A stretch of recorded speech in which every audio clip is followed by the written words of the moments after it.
নমস্কার, পজিটিভ বার্তার উদ্যোগে আমাদের এক নতুন অভিনব উদ্যোগ শান্তিনিকেতন ই-হাট। সৃজনশীলতা, সংস্কৃতি এবং ডিজিটাল প্রযুক্তির এক দৃঢ় মেলবন্ধন।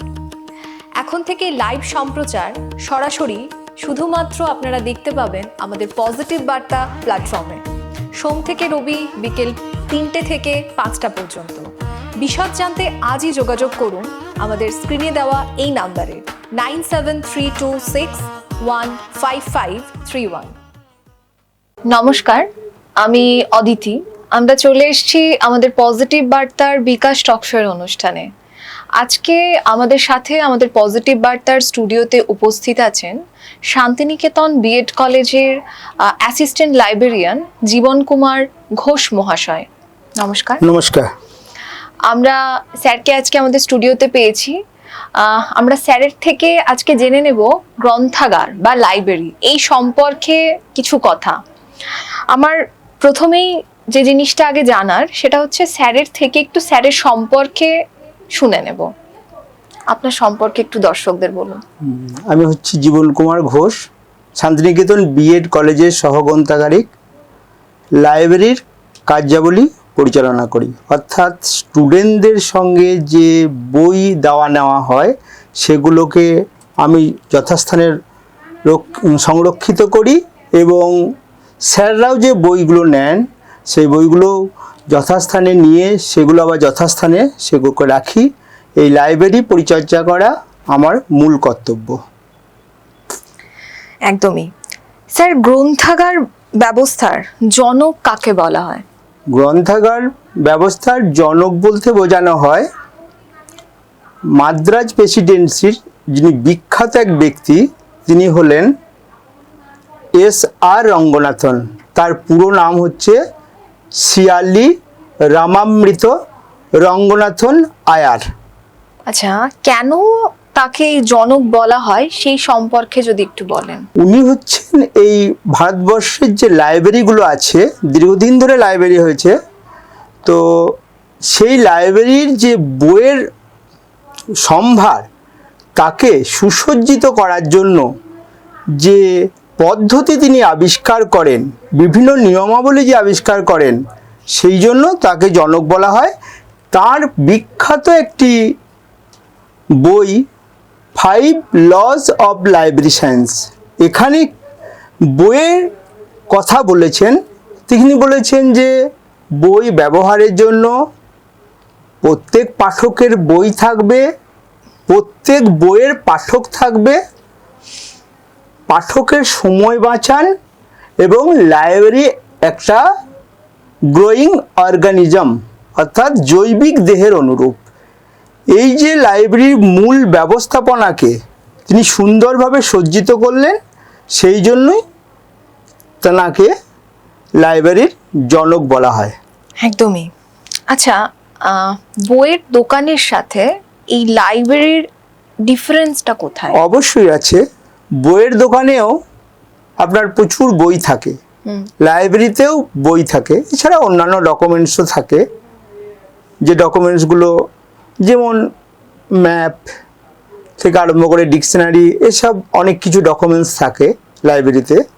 কিন্তু বইয়ের দোকানে সূচি অনুযায়ী ঠিক ঠিক সেলফ অনুযায়ী কিন্তু সাজানো থাকে না। আমাদের বইয়ের দোকানের সঙ্গে পার্থক্য এখানেই, নির্দিষ্ট বই নির্দিষ্ট জায়গায় থাকবে। সায়েন্সের বই সায়েন্সের জায়গায় থাকবে, সোশ্যাল সায়েন্সের বই সোশ্যাল সায়েন্সে থাকবে, এছাড়া ধর্মের বই ধর্মের জায়গায় থাকবে, ঠিক সেলফ অনুযায়ী সাজানো থাকবে। আরেকটা মূল পার্থক্য হলো বইয়ের দোকানে একটা কনজিউমার অর্থ দিয়ে বইগুলো কিনে নেন, তারপরে কিন্তু সেগুলো আর রিটার্ন আসে না। কিন্তু এখানে লাইব্রেরিতে পাঠক বই ব্যবহার করবেন এবং পরে সেগুলো আবার রিটার্ন আসবে এবং ঠিক সেলফের মধ্যে সেটা সজ্জিত হবে। এটাই পার্থক্য। অনেক সময় দেখা যায় যে বইয়ের মধ্যে দুটো নাম্বার থাকে। অবশ্যই। এগুলো কি কি? এই নাম্বার দুটো হচ্ছে অ্যাক্সেসের নাম্বার, যার বাংলা নাম হচ্ছে আগমন সংখ্যা। যখন লাইব্রেরিতে প্রথম বই ঢোকে তখন আমরা বিল মিলিয়ে দেখে নিই যে এই বইগুলো আছে, তারপর সিকোয়েন্স অনুযায়ী সেই বইগুলোকে এক একটা নাম্বার করা হয়, সেইটাকে খাতায় রেজিস্টার করা হয়, সেটা হচ্ছে প্রথম অ্যাক্সেসের নাম্বার। আর একটি নাম্বার হলো কল নাম্বার, অর্থাৎ সাবজেক্ট ওয়াইজ যদি সায়েন্সের বই হয় সেটার সাবজেক্টের ঘর যাবে 500, যদি 510 থাকে তাহলে সেটা গণিত বিভাগের বই। এটা সাবজেক্ট অনুযায়ী লাইব্রেরিদের সুবিধার্থে নাম্বারটা করা হয়, কেননা সেই নাম্বার ব্যবহারের পরে বইটা আবার সেই তাকে গিয়ে পৌঁছায়। এটা হচ্ছে কল নাম্বার। প্রথমটি হলো অ্যাক্সেসের নাম্বার, দ্বিতীয়টি হলো কল নাম্বার। আচ্ছা, আমি এটাই জানতে চাইছিলাম এর পরের যেটা, যে অ্যাক্সেশন নাম্বার এবং কল নাম্বারই বা কি, উনি আমাদেরকে হ্যাঁ আগেই বললাম, বুঝিয়ে দিলেন। তবুও আরেকটু বলে দিচ্ছি। হ্যাঁ। কল নাম্বার থাকলে লাইব্রেরিয়ানদের বিশেষ সুবিধা হয়। কল নাম্বার অনুযায়ী বিভিন্ন যে ভাগ আছে সাবজেক্টের, ইউনিভার্সাল অফ নলেজ, বিশ্ববিদ্যার যে জ্ঞান, সেটাকে 10টি ভাগে ভাগ করেছে। একটা হচ্ছে 000 জেনারেলিয়া এবং কম্পিউটার সায়েন্স, 100 সাইকোলজি ও ফিলোজফি, 200 ধর্ম, 300 সোশ্যাল সায়েন্স, 400 ল্যাঙ্গুয়েজ, 500 সায়েন্স, 600 ইঞ্জিনিয়ারিংয়ের পার্ট, আর 700 আর্ট অ্যান্ড অন্যান্য রিলেটেড বিষয়, 800 ল্যাঙ্গুয়েজ, আর 900 হচ্ছে হিস্ট্রি অ্যান্ড জিওগ্রাফি। এই সাবজেক্ট অনুযায়ী তাদেরকে আমরা বইগুলোকে সেই লাইব্রেরিতে বা সেলফে আমরা গচ্ছিত রাখি। তাহলে যখনই এক পাঠক একটা বই চাইতে আসে, কেউ গণিত চাইবে, আমরা জানি 510, 510 বলা হয় না, এখানে 510। তারপরে সেটা যদি অ্যালজেব্রার বই হয় তাকে আবার পয়েন্ট করে সংখ্যা লেখা হয়। স্বাভাবিকভাবে গণিতের একটা বেসিক নাম্বার হচ্ছে 510। এটার মাধ্যমেই, এবং যে লিখেছে তার টাইটেলের আদ্যক্ষরের 3টে সংখ্যা নিয়ে ওই যে সংখ্যাটা আমি বললাম ক্লাসিফিকেশনের সংখ্যাটা তার পাশে বসাতে হয়। তার ফলে আমরা কি বলবো, যখন এক পাঠক চাইছিল অঙ্কের বই, তখন আমরা সেই তাকে গিয়ে চলে যাব এবং সেখান থেকে নিয়ে সেখান থেকে দিলাম। আবার যখন রিটার্ন আসবে বইটি, তখন আবার সেই সেলফের মধ্যে গচ্ছিত করলাম। এইভাবেই নাম্বারটা করা হয়। আচ্ছা আচ্ছা, আমরা তো এখন দেখতে পাই যে মানে লাইব্রেরিতে গিয়ে পড়াশুনো করা, বই পড়া, এই জিনিসটা এখন তুলনামূলকভাবে অনেক কমে গেছে। কারণ এখন আমাদের মুঠো ফোন চলে এসছে, কোনো গল্পের বইয়ের দরকারের থেকেও বেশি এখন ফোনে গল্প পড়ে নিচ্ছে মানুষজন। তো এই যে লাইব্রেরি মুখী করতে মানুষজনকে আমাদের কি কি ব্যবস্থাপনা নিতে হবে? অবশ্যই লাইব্রেরি মুখী, এখন ডিজিটালাইজেশনের যুগে লাইব্রেরি মুখী অনেক কমে গেছে, লাইব্রেরির প্রতি আগ্রহ। সেই জন্য যুগ উপযোগী বই আনতে হবে, এছাড়া বিভিন্ন সেমিনার করতে হবে। বাচ্চাদের লাইব্রেরি মুখী করতে গেলে বিভিন্ন সাংস্কৃতিক অনুষ্ঠান, অঙ্কন প্রতিযোগিতা এসব করে লাইব্রেরির প্রতি একটা অ্যাট্রাকশন বাড়াতে হবে। তার ফলে প্রত্যেক পাঠকই লাইব্রেরি আসার প্রতি একটা প্রবণতা দেখাবে। ভারতবর্ষের গ্রন্থাগারিক দিবস কোন দিনটিকে বলা হয়? ভারতবর্ষের গ্রন্থাগারিক দিবস ওই যে আমি বললাম যে যিনি জনক গ্রন্থাগারের, S.R. রঙ্গনাথন, ওনার জন্মদিন 12 আগস্ট 1892-এ 12 আগস্ট তিনি জন্মগ্রহণ করেছিলেন।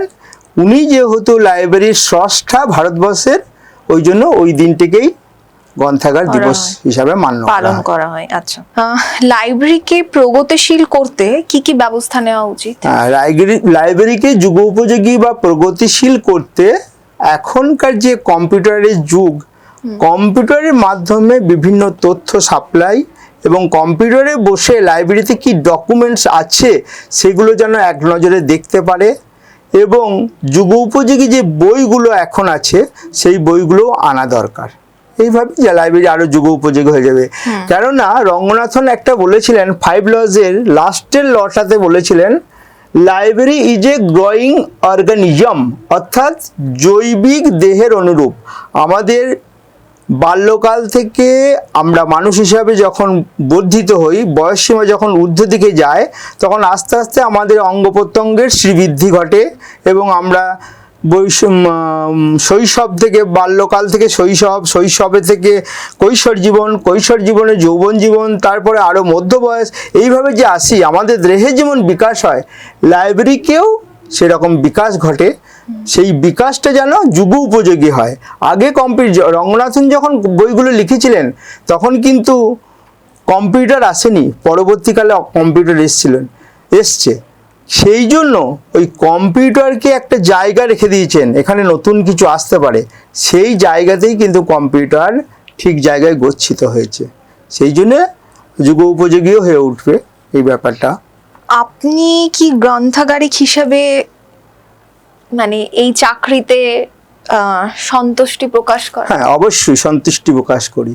কেননা এখানে লাইব্রেরিয়ানকে বলা হয় মাস্টার অফ বুকস, অর্থাৎ কোন বইটা কোন তথ্য কোথায় কি আছে সেটা আমরাই বলতে পারবো, অন্যরা কিন্তু বলতে পারবে না। বই পড়বে কিন্তু সে হয়তো তার বেসিক্যালি ব্যাপারটা মানে একটা দিক ন্যারো পয়েন্টে সে বলতে পারবে, কিন্তু আমরা কোন তথ্য কোন বইয়ে আছে, যদি আমরা সেই বইটা ওখানে না থাকে লাইব্রেরিতে, রেফারেল সার্ভিস বলে একটা সার্ভিস আছে, বলবো যে ওই লাইব্রেরিতে এই তথ্যটা পাওয়া যাবে অমুক বই থেকে। এইটা হচ্ছে আমরা সবাইকে ডিসিশন দিতে পারি। এছাড়া ছাত্রছাত্রী বা পাঠকের আনাগোনা এবং শিক্ষক মহলের আনাগোনা, সর্বোপরি বুদ্ধিজীবীদের আনাগোনা এই লাইব্রেরিতে হয়। সকলের সাথে একটা সৌহার্দ্যপূর্ণ সম্পর্ক আমাদের গড়ে ওঠে। সেই হিসাবে আমি খুবই সন্তুষ্টি প্রকাশ করি গ্রন্থাগারিক হিসাবে। আচ্ছা, আমাদের ক্যামেরার ওপারে যারা দেখছেন তাদেরকে একটু আপনার এই যে লাইব্রেরি নিয়ে পড়াশোনা বা কিভাবে কেরিয়ার গড়তে পারে তারা, এই সম্পর্কে যদি এক দু কথা একটু বলতেন।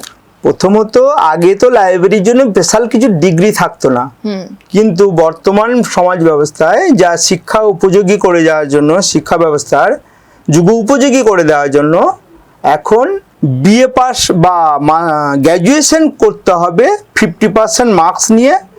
তারপরে লাইব্রেরি সায়েন্স অর্থাৎ বিলিজ বলে একটা কোর্স আছে, bachelor of library and information science, এই ডিগ্রিটা করতে হবে। তারপরে সে লাইব্রেরি চালানোর মতো একটা সক্ষমতা বা দক্ষতা আসবে। তাই যদি এটা করে কেউ, তাহলে লাইব্রেরিতে সে বসার মতো অধিকারও পেল এবং সেই চালানোর মতো তার সক্ষমতা এলো। একদমই, আমরা স্যারের কিছু মূল্যবান বক্তব্য শুনলাম।